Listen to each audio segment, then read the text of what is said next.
Hello दोस्तों, मेरी आज की कहानी है सच्चे हिरन। पुराण में एक बहुत सुंदर कथा आती है।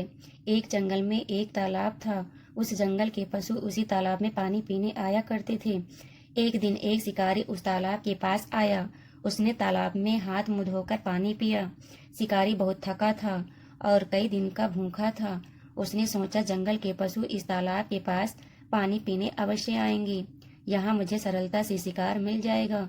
तालाब के पास एक बेल के पेड़ पर चढ़कर वह बैठ गया। एक हिरनी थोड़ी देर में तालाब में पानी पीने आई। शिकारी ने हिरनी को मारने के लिए धनुष पर बाण चढ़ाया। हिरनी ने शिकारी को बाण चढ़ाते देख लिया। वह बोली, भाई शिकारी, मैं जानती हूँ कि अब मैं भाग कर तुम्हारे बाण से बच नहीं सकती, किंतु तुम मुझ पर दया करो। मेरे दो छोटे छोटे बच्चे मेरा रास्ता देखते होंगे। तुम मुझे थोड़ी देर की छुट्टी दे दो। मैं तुम्हें वचन देती हूँ कि अपने बच्चों को दूध पिलाकर और उन्हें अपनी सहेली हिरनी को सौंपकर तुम्हारे पास लौट आऊंगी। शिकारी हंसा। उसे यह विश्वास नहीं हुआ कि यह हिरनी प्राण देने फिर उसके पास लौटेगी, लेकिन उसने सोचा, जब यह इस प्रकार कहती है तो इसे छोड़ देना चाहिए। मेरी भाग्य में होगा तो मुझे दूसरा शिकार मिल जाएगा। उसने हिरनी को चले जाने दिया। थोड़ी देर में वहां बड़ी सींगों वाला सुंदर काला हिरन पानी पीने आया।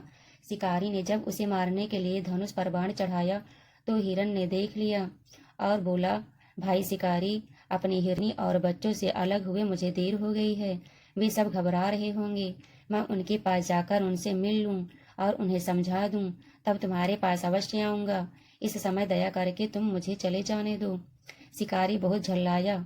उसे बहुत भूख लगी थी, लेकिन हिरन को उसने यह सोचकर चले जाने दिया कि मेरे भाग्य में भूखा ही रहना होगा, तो आज और भूखा रहूंगा।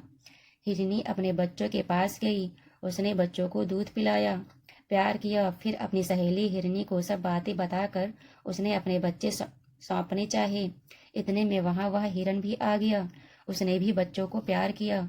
बच्चे अपने माता पिता से अलग होने को तैयार नहीं होते थे। अंत में उनका हठ मानकर हिरन और हिरनी ने उन्हें भी साथ ले लिया।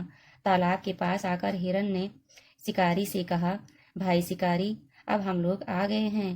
तुम अब हमें अपने बाणों से मारो और हमारे मांस से अपनी भूख मिटाओ। हिरन और हिरनी की सच्चाई देखकर शिकारी को बड़ा आश्चर्य हुआ। वह पेड़ पर से नीचे उतर आया और बोला, देखो, ये हिरन पशु होकर भी अपने बात के कितने सच्चे हैं। ये प्राण का मोह छोड़कर सत्य की रक्षा के लिए मेरे पास आए हैं।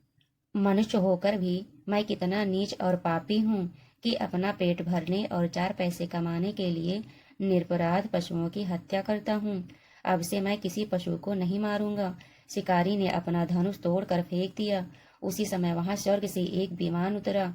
उस विमान को लाने वाला देवदूत ने कहा, शिकारी, ये हिरण सत्य की रक्षा करने के कारण निष्पाप हो गए हैं। ये अब स्वर्ग को जाएंगे। तुमने भी आज इन जीवों पर दया की, इसलिए तुम भी इनके साथ स्वर्ग चलो। हिरन, हिरनी और उनके दोनों बच्चों का रूप देवताओं के समान हो गया। वह शिकारी भी देवता बन गया।